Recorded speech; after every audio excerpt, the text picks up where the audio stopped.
What's up, all you cool cats and kittens? This is your old buddy Chris Spinoza, and today we're going to talk about my favorite topic, and it's not tigers or the Vols, it's functional storytelling. So sit back, relax, and maybe get a pen and a piece of paper ready, because you're going to like what you're about to find out. Talk to you in a second.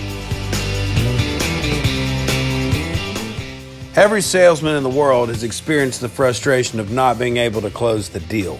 Was it because the guest wouldn't cooperate? Were they being difficult? Were they playing hardball? Or maybe, just maybe, was it you?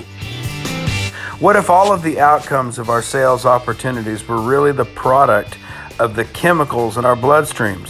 What if we had the power to influence our guest to either that positive or negative mind state? Without a doubt, when our guest arrives into our sales office, they are under the influence of chemicals, and these are like drugs. They impair their judgment, they make them intolerant, they put them in a fight or flight mentality, and we have to transition them and pivot them to create happy clients, because happy clients not only purchase once, they purchase twice, 3 times, 4 times, even more. This video is designed to empower you with the knowledge and the skill set to recognize the mind state of your guest so that you can intentionally put them in a mind state that is more conducive to our process. That way, we can create a happy new owner and a positive outcome for our day.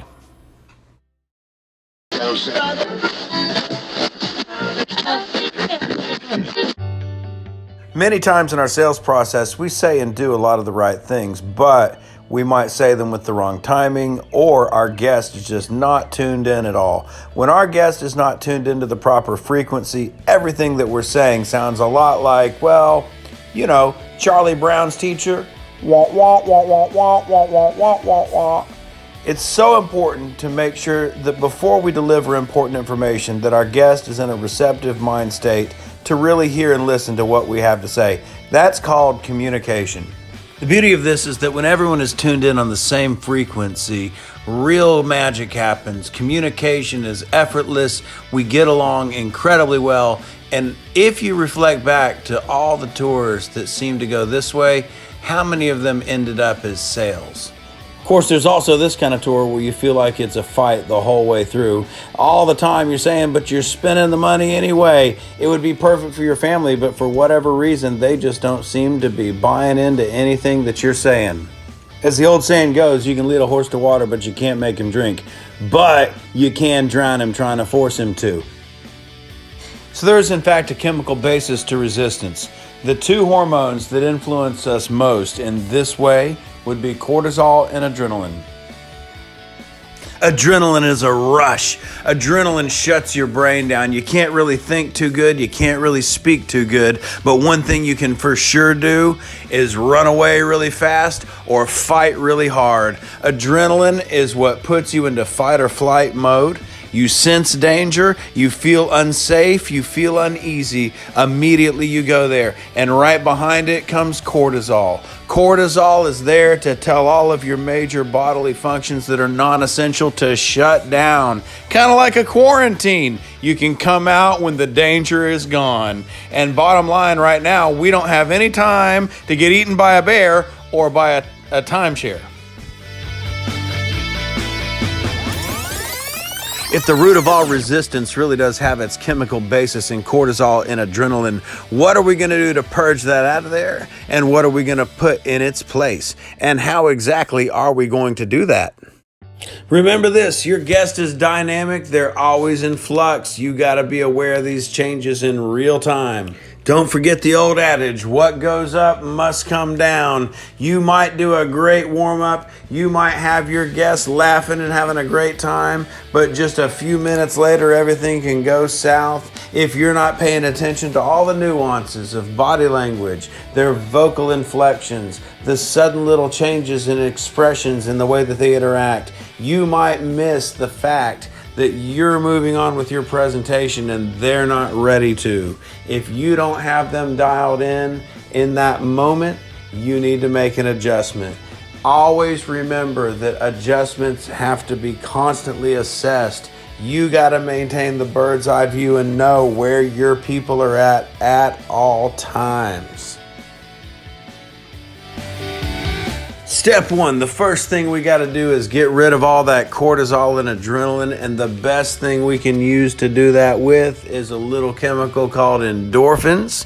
We need to flood their bloodstream with endorphins, and we're going to use stories that are funny, that are going to induce laughter. Now, here's the thing. You got to be the conversationalist. You got to be the dynamic life of the party. You can't expect them to do that. They're sitting there in their swimming trunks terrified of you. You got to make sure that everybody's having fun and laughing. Funny stories that are self-deprecating, that might make them see you as a human being and not necessarily as a, blood-sucking shark. Those are things that can help ease them out of that initial reptilian tendency. And I'll tell you a secret about laughter. You cannot be in fight or flight mode if you are laughing deep down in your belly. It is a physical impossibility, because that deep down belly laugh only lives in one place, and that's the midbrain. Step two, the next thing we want to do is drop the cliffhanger. All storytelling by nature is cliffhanger producing and therefore dopamine producing. We love a great story and we love how it strings us along, and we especially love how we think we know what's about to happen next. The amazing thing about dopamine is it creates intense focus. It makes us zero in on everything that's happening and all the details around it. When we tell stories that launch a cliffhanger, and all storytelling naturally does, we get people sitting on the edge of their seat. Step three, time to flood that bloodstream with oxytocin. When we tell a poignant story, we captivate our audience. But furthermore, that story allows our audience member to feel a deep sense of connectedness and humanness. Ultimately, it creates empathy. When we walk a mile in someone else's shoes, especially when it brings out a deeply felt, universally human emotion, or any of the range of human emotions, this allows us to develop a connectedness and a sense of mutual respect. When you put all this together, first it's a whole lot of laughter, then maybe a few little bit of tears. It's kind of like algebra. Laugh plus cry equals buy. Everybody say it with me. Laugh plus cry equals buy. Now, anytime an old crocodile comes back and starts hiding in the water, or worse than that, somebody gets upset and decides they want to get into a big argument, you have to realize this isn't their fault, it's your fault. They've got the wrong chemicals in their blood, and all you have to do is use these techniques of functional storytelling to change the story. Flip the script and put them in the right frame of mind. David J.P. Phillips is by far the preeminent scholar when it comes to the science of storytelling. His work, The Magical Science of Storytelling, can be found as a TED Talk. It is absolutely fascinating and informative. I highly encourage everybody to go check it out if you want more information about the things that we're talking about here today. It will absolutely change your life, both personally and professionally. I guarantee it.